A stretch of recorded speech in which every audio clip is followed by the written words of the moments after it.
Right ఇక మరో breaking news చూస్తున్నాం. రంగారెడ్డి జిల్లా రాచకొండ కమిషనరేట్ పరిధిలోని మీర్పేట్ పోలీస్ స్టేషన్ ప్రాంతంలో విషాద ఘటన చోటు చేసుకుంది. మీర్పేట్ ప్రాంతానికి చెందిన ఓ యువతి వేధింపులు తట్టుకోలేక ఆత్మహత్యకు పాల్పడింది. ప్రకాశం జిల్లాకు చెందిన ఏడుకొండలు జీవనోపాధి కోసం గత 12 సంవత్సరాలుగా మీర్పేట్ పరిధిలోని ఆల్మాస్గూడలో నివాసం ఉంటున్నారు. అతనికి 2 కుమార్తెలు, 1 కుమారుడు ఉన్నారు. కుమార్తెలు 2 చెవి మూగలుగా బాధపడుతున్నారు.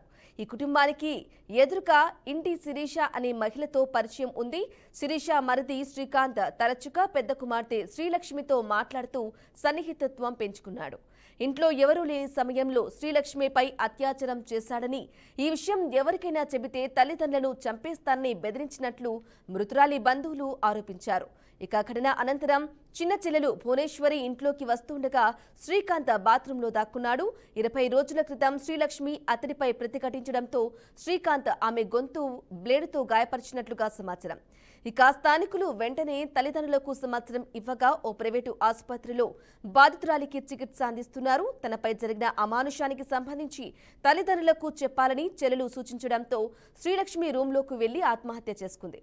ఇక మాటలు రాని ఆమె తనపై జరిగిన అమానుషాన్ని ఫోటోల ద్వారా చెల్లెలికి తెలిపిందని, ఆ విషయాన్ని సైగల ద్వారా వివరించిందని బాధితురాలి తల్లి భువనేశ్వరి తెలిపింది.